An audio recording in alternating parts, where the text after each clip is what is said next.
Bonjour à tous. Donc aujourd'hui un petit rappel sur les droites, rappel bien utile souvent.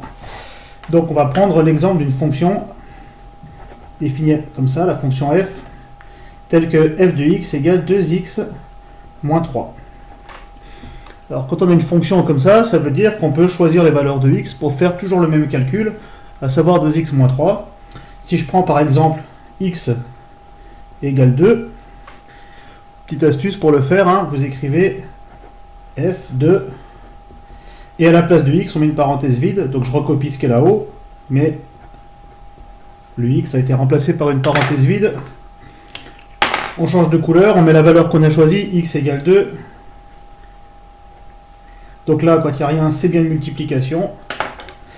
Donc j'ai f, on dit f de 2, ça veut dire que j'ai mis 2 dans le calcul, 2 fois 2, 4, 4 moins 3, 1 est égal à 1.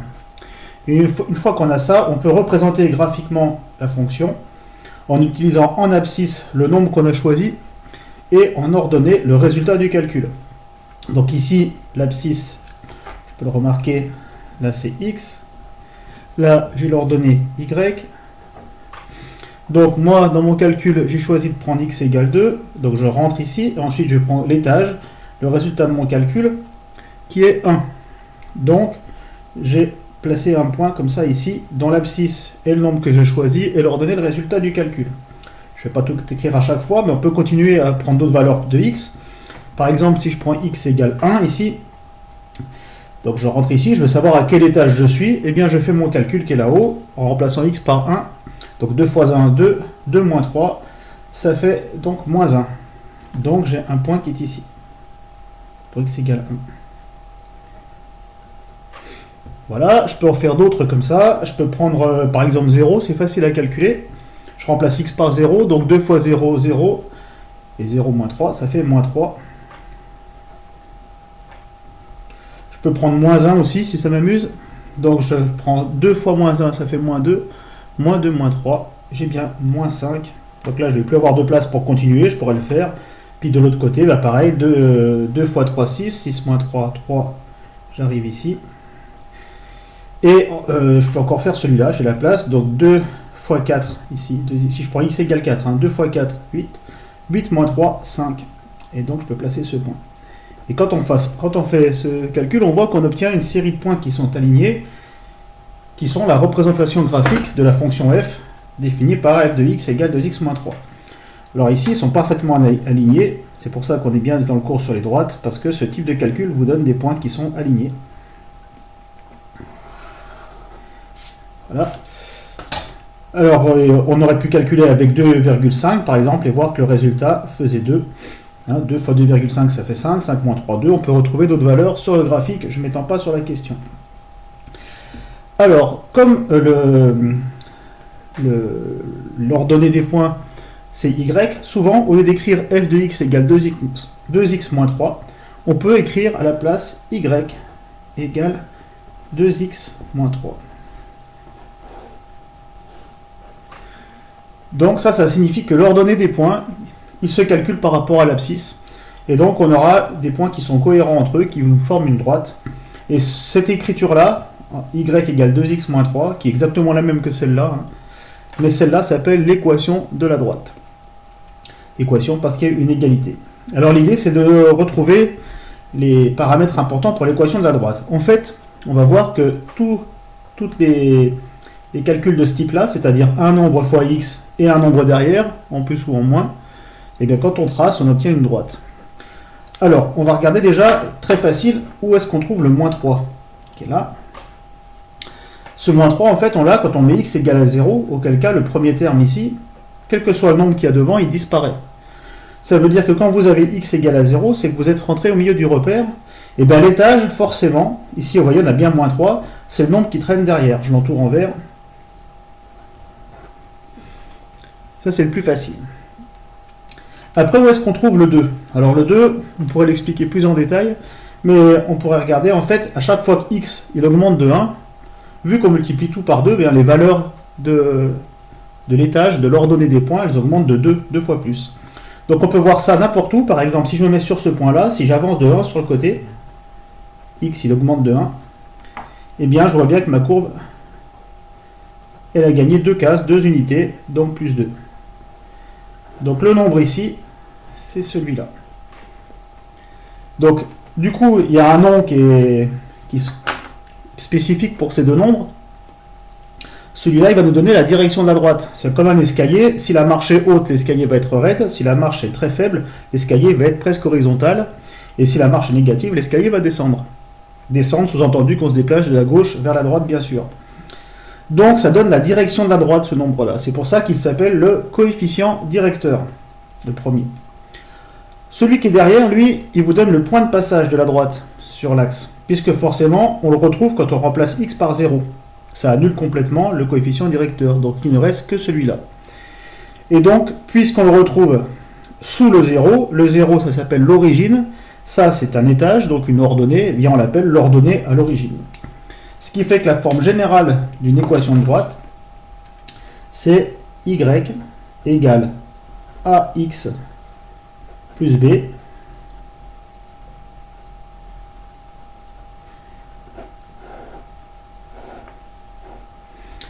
Alors, bien repéré, il y a 4 lettres, donc il faut bien savoir, x et y, ce sont les points de la droite. A, c'est le coefficient directeur, et B, c'est l'ordonnée à l'origine. Ce dessin qui est à côté de vous, il peut se résumer comme ça, tout simplement. Si on a un repère, je trace une droite, n'importe laquelle, allez, par exemple celle-là, on imagine que j'ai son équation ici, et bien, à cet endroit-là, je lis la valeur du petit b, et si j'avance de 1 sur le côté, je monte, entre guillemets, parce que ça peut être une valeur négative, de a. Donc si a est négatif, ça descend. Alors on va prendre des exemples pour trouver du premier coup d'œil l'équation de ma droite. Je vais tracer une droite, pas tout à fait au hasard, mais quand même un petit peu sur mon dessin, par exemple là.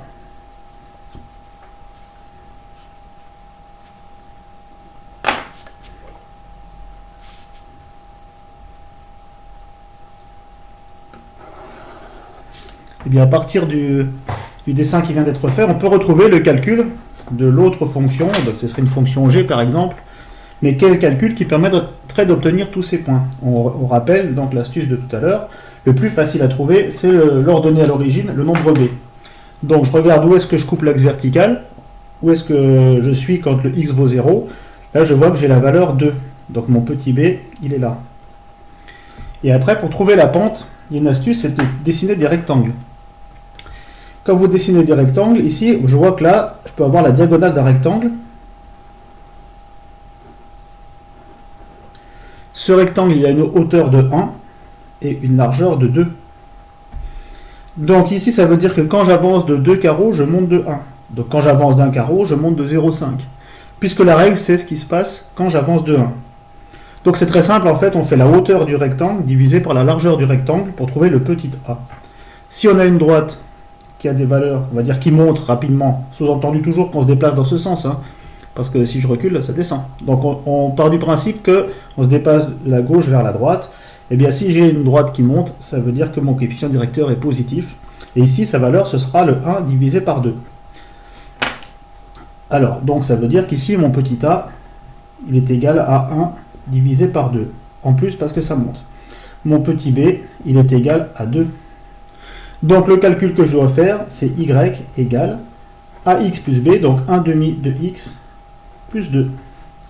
Là, j'ai trouvé le calcul qui me permettrait de tracer tous les points. On peut faire un essai pour x égale 4 ici, par exemple, parce qu'on voit bien que le résultat, ça va être 4 aussi.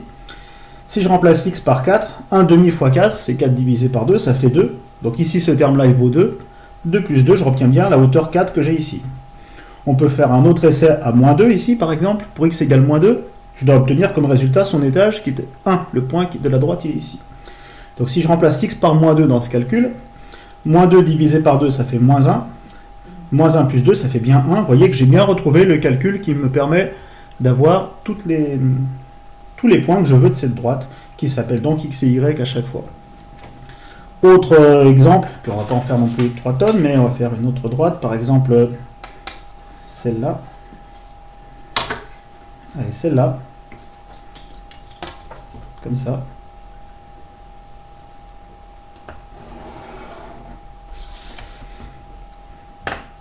Alors celle-là, cette droite-là, ben pareil, je commence par le petit b. Ici, ben, c'est 0. C'est une droite qui passe par l'origine. Elle représente les situations de proportionnalité. Donc ici, j'ai petit b égale 0. Le A, bon, il faut que je me dessine un rectangle quelque part. J'essaie de prendre des carreaux où c'est facile à faire. Ben là, par exemple, je vois que j'ai un joli rectangle ici, dont la droite est une diagonale. Ce rectangle, il a la hauteur 3 et la largeur 1. Donc je rappelle, le A, c'est la hauteur divisée par la largeur. Donc A, c'est égal à 3 divisé par 1. Attention, cette fois-ci, la droite, elle descend. Donc il faut mettre un moins devant. Donc ça fait A égale moins 3. Donc maintenant que j'ai ça, je peux écrire le calcul. C'est Y égale AX, donc moins 3X, plus 0, je vais l'écrire quand même, mais du coup, on a une écriture un peu différente. Ça fait Y égale moins 3X. Donc quand vous avez une droite qui est de la forme Y égale à AX, puis il n'y a pas de petit b derrière, bah, ça veut dire qu'en fait le petit b vaut 0 et que c'est une droite qui passe par l'origine.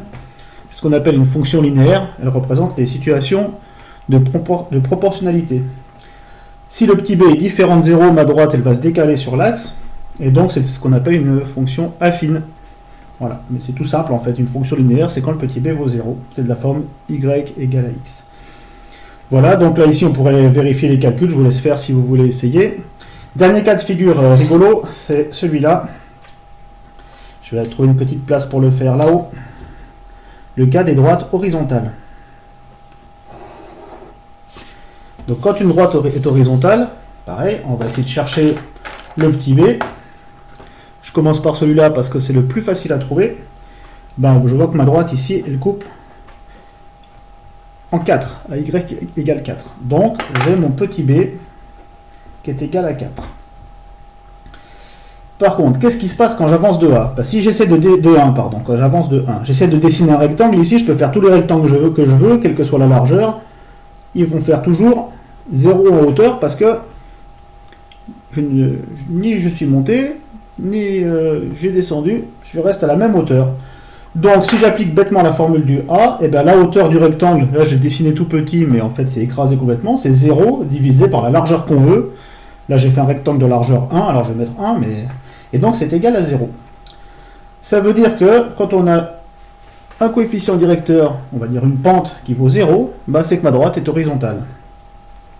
Donc là j'ai Y égale 0 fois x, plus le b, lui par contre il vaut 4, c'est ma hauteur. Et vous voyez que si je fais 0 fois n'importe quoi, ben, ça ferait forcément 0, et donc j'ai une équation de type y égale 4, et il n'y a plus de x dans le calcul. Alors c'est pas du tout bizarre, ça reste bien de la même forme, parce qu'il faut comprendre, ça veut dire que pour trouver tous les points de cette droite, j'ai pas besoin de faire de calcul. Je prends le x égale 3, si je veux, je fais pas de calcul, je mets la hauteur 4, voilà, je tombe à 4. Je prends x égale moins 2, je fais pas de calcul, je prends toujours la hauteur 4. Ce qui fait que je vais avoir toujours des points à la hauteur 4 qui vont s'aligner comme ça, et donc c'est bien une droite horizontale. Donc quand vous avez y égale un nombre, c'est que vous avez affaire à une droite horizontale. Je vais parler pour finir des droites verticales. Par exemple celle-là. Si je fais mon rectangle ici, j'ai un petit problème, parce que quand j'avance de 1 sur le côté ou de n'importe quoi, ben, j'arrive pas à rejoindre la hauteur. Alors on pourrait dire qu'on a une pente infinie par exemple, hein, puisque deux droites parallèles se coupent à l'infini. En tout cas, on ne peut pas calculer la hauteur, parce qu'en fait ça ne peut pas représenter une fonction. Pour x égale moins 3, j'aurai une infinité de résultats possibles, et il n'existe pas de calcul qui vous donne une infinité de résultats possibles. Voilà, donc c'est pas une fonction, mais ça s'écrit un peu de la même façon qu'ici. Ça s'écrit comme équation x égale moins 3, simplement. Voilà. Donc c'est pas une fonction, mais quand on vous donne une droite d'équation x égale moins 3, c'est la droite verticale qui passe par x égale moins 3. Quand on vous donne y égale 4, c'est la droite horizontale qui passe par la hauteur 4, etc., etc. Voilà, donc j'espère que cette petite explication vous aura remis les idées au clair sur les droites. On a donc le coefficient directeur qui est devant le x, qui est la pente de la droite. S'il est positif, la droite monte. S'il est négatif, la droite descend, toujours quand on se déplace dans ce sens. Et s'il vaut 0, on a une droite horizontale. Pour les puristes, hein, une droite qui monte, ça s'appelle une fonction croissante, qui descend une fonction décroissante. Mais restons simples dans notre vocabulaire. Voilà pour ce petit point. Bon courage à tous.